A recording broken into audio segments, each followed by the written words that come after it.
So Tamil சமூகத்தோட எழுச்சி அப்படிங்கிறது எப்படி இருக்கணும்னா, ரொம்ப ஆக்கப்பூர்வமா, அறிவியல் ரீதியா, இயற்கைய ஒற்றி இப்போ இயற்கை அப்படின்னா எல்லாமே செயற்கைன்னு சொல்றீங்க. அப்ப இயற்கைனா என்ன? இயற்கைன்னு பயன்படுத்துறீங்களேன்னா, இயற்கை அப்படிங்கிறது ஒரு சுழற்சிய கொண்டது. அதுவே தன்னை தானே சரி பண்ணிக்கிட்டு ஒரு சுழற்சி முறைய வச்சிருக்கக்கூடிய எல்லாமே இயற்கை தான்.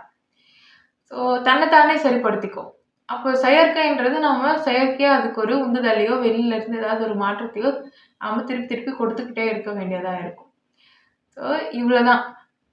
இப்படி இருக்கும்போது எல்லாமே கெமிக்கல்ஸ் தான் எல்லாத்தையுமே நம்ம மாற்றி அமைக்க முடியும். ஸோ தமிழர்கள் இன்னும் ஆராய்ச்சியில ஈடுபடணும். ஃப்ரீக்வன்சி பத்தின ஆராய்ச்சிகள் நெறைய பண்ணணும். நீங்க வந்து சித்து வேலைகள் அப்படின்னு சொல்லக்கூடிய அத்தனை விஷயங்களுமே வந்து சயின்ஸ் தான். எல்லாமே ஜால வித்தைகள் அத்தனையுமே சயின்ஸ் தான். ஸோ எல்லாத்தையுமே நேரடியா சொல்ல முடியல அப்படின்றதுக்காக தான் மறைபொருளா வந்து சில விஷயங்கள சொல்லி இதுதான் இப்படி அப்படின்ற மாதிரியான போக்க கொண்டு போனது. ஆனா ஆன்மீகம் அப்படிங்கிற பேர்ல அத வந்து ரொம்ப மோசமா கையாண்டுட்டு இருக்காங்க. நீங்க பார்த்தீங்கன்னா நெறைய இந்த பேர்லயே பார்த்தீங்கன்னா நெறைய தவறுகள் வந்து இழைக்கப்படுது. ஸோ அதனால உஷாரா இருங்க. அண்ட் சயின்ஸ தெரிஞ்சுக்கோங்க. அறியாமை தான் நமக்கு புடிச்சிருக்க மிகப்பெரிய பேய். அப்போ எல்லாத்தையும் தெரிஞ்சுக்கிட்டோம் அப்படின்னாலே, நம்ம வந்து நல்ல ஒரு வாழ்க்கைய வாழலாம். இப்ப நீங்க சித்து வேலைகள்ல பார்த்தீங்கன்னா, அனிமா அப்படின்னு சொல்லுவாங்க. அது எப்படின்னா, நீங்க வந்து ஃப்ரீக்வென்சிய வச்சு மாலிக்யூலர்ஸ் வந்து டைட்டா பேக் பண்றது. அந்த மாதிரி.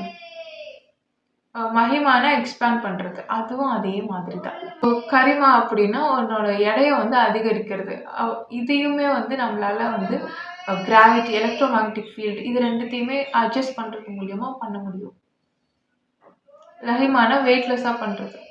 ஸோ இதையுமே இத வச்சே கண்ட்ரோல் பண்ண முடியும். இல்லன்னா அது அந்த ஆப்ஜெக்ட்டோட ஒரு அ எக்ஸ்டர்னலா நம்ம ஒரு டிவைஸ ஃபிக்ஸ் பண்ணிட்டு, அதோட ஃப்ரீக்வென்சிய வந்து நம்ம சேஞ்ச் பண்ணோம்னா, அத வந்து ஈஸியா நம்ம லிஃப்ட் பண்ண முடியும். தென் பிராகம்யா இந்த டெலிபோர்டேஷன் பண்றது.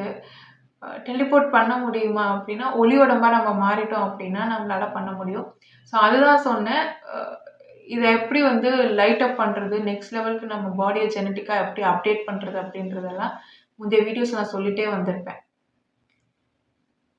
அப்புறம் அண்டர் வாட்டர்ல இருக்கிறது நீர்வாழ் சமூகம் பத்தி நான் பேசியிருக்கேன். ஸோ ஒண்ணுமே இல்ல. இந்த ஸ்கின் வந்து பிரீத் பண்ணும். ஆக்ஸிஜன நம்ம உள்ளுக்குள்ளேயே வந்து நம்ம உற்பத்தி பண்ணிக்கிற மாதிரியான ஒரு அமைப்ப, ஒரு வேதியியல் மாற்றத்த நாம உண்டு பண்ணிக்கிறது தான். உள்ளுக்குள்ள ஒரு நெருப்பு எப்பவுமே இருக்கிற மாதிரியான ஒரு மாற்றத்த நாம கொண்டு வர்றது தான் வந்து நீர்வாழ் சமூகத்துக்கான முதல் அடிப்படை அது.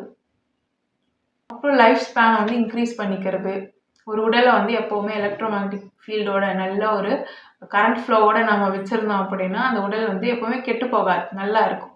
இந்த மம்மி பண்றாங்க இல்லையா? மம்மிஃபிகேஷன் அது ப்ராசஸுமே அதேதான்.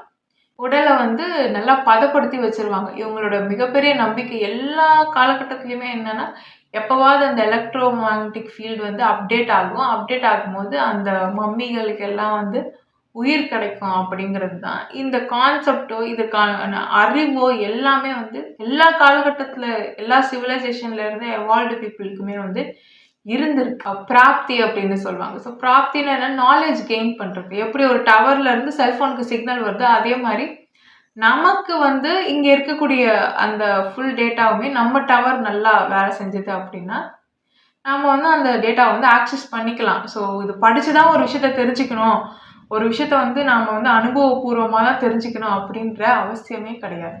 விசித்ரானா அ உங்களுக்கு வந்து ஒரு 5 எலிமெண்ட்ஸ எப்படி வந்து கட்டுப்படுத்துறது அப்படின்றது.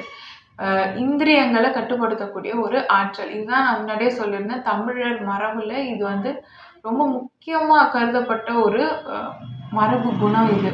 இவங்க வந்து பஞ்சேந்திரியங்கள கட்டுப்படுத்துறதுல ரொம்ப வல்லவர்களா இருந்த ஒரு சமூகம் தான் தமிழ் சமூகம். ஸோ இந்திரியங்கள யார் கட்டுப்படுத்துறாங்களோ, அவங்க தான் உலகத்தையே என்ன பண்ணுவாங்க? கட்டுப்படுத்துவாங்க. இயற்கையே வந்து கட்டுப்படுத்த முடியும். மழை வர வைக்கிறது, அ காற்ற வந்து கொஞ்சம் ஈரப்பதமா மாத்துறதுலருந்து செயற்கையா எல்லாத்தையுமே மாத்துறது தான் இந்திரியத்த கட்டுப்படுத்துறதுன்னு சொல்லுவாங்க. ஸோ டவர் யூஸ் பண்ணி நம்மளால கிளைமேட்ட வந்து கண்ட்ரோல் பண்ண முடியும். நெறைய விஷயங்கள் நம்ம வந்து டெக்னாலஜி வச்சு பண்ண முடியும். அப்புறம் வசித்ரா. வசித்ரா மீன்ஸ் பிரெயின் கண்ட்ரோல் பண்றது. என்னென்ன அறைகளுக்கு வந்து எப்படி எப்படி இருக்கு? என்னென்ன கெமிக்கல்ஸ் இருக்கு? ஸோ இந்த ஃப்ரீக்வன்சி வச்சு எப்படி கண்ட்ரோல் பண்றது? எலக்ட்ரிக் வேவ்ஸ் மூலியமா எப்படி கண்ட்ரோல் பண்றது? இந்த மாதிரியான விஷயங்கள். பிரெயின் கண்ட்ரோல் பண்றது தான் வந்து ரொம்ப ஒரு முக்கியமான ஒரு விஷயம். இதுலயுமே வந்து தமிழ் மரபுல இருக்கிற மக்களுக்கு வந்து அனுபவம் அதிகம். உடல்ல எந்த இடத்துல ஒரு நோய் இருந்தாலுமே சரி, பிரெயின்ல ஒரு மாற்றம் ஏற்படுத்துறது மூலியமா அந்த நோயை வந்து குணப்படுத்துறது. வர்மம் அப்படின்னு சொல்லுவாங்க. ஸோ இந்த வர்மம் அப்படின்றது வர்மா பாயிண்ட்ஸ் இது வர்மம் அப்படிங்கிறது வந்து ஒரு சிகிச்சை முறையா தான் இருக்கு இல்லையா? அதுக்கப்புறம் அது வந்து ஒரு சண்டை பயிற்சி முறை மாதிரி அத வந்து மாத்தியாச்சு. ஆனா அத விட முக்கியமான ஒரு விஷயம் வந்து, அதுல மறைத்து வைக்கப்பட்டது வந்து பிரெயின எப்படி கண்ட்ரோல் பண்றது? இந்த அறைகள்லாம் அது எப்படி இருக்கும்? வாலோட திக்னஸ் எப்படி இருக்கணும்? இது எல்லாமே. ஸோ ஒரு உடல்ல எங்க ப்ராப்ளம் இருந்தாலும் சரி, பிரெயின்ல நம்ம சின்ன சேஞ்ச் குடுத்தோம்னா, அது வந்து அந்த உடல்ல இருக்கக்கூடிய மத்த சுரப்பிகள பேலன்ஸ் பண்ணி, அ கரெக்ட்டா வந்து அந்த பாகத்த வந்து இயக்க வல்லது. இந்த கலைகள் எல்லாமே பார்த்தீங்கன்னா, உங்களுக்கு சயின்ஸ் ரிலேட்டடா தான் வரும். ஸோ டெக்னாலஜி நல்லா தெரிஞ்சுக்கணும். பேக் டு த ஃபார்ம் நம்ம வந்து ஒரு அறிவியலும், விஞ்ஞானமும், அப்புறம் இயற்கையும் இசைஞ்சு ஒரு நல்ல ஒரு செழிப்பான வாழ்க்கைய நாம வாழ ஆரம்பிக்கணும். நன்றி. Love is God.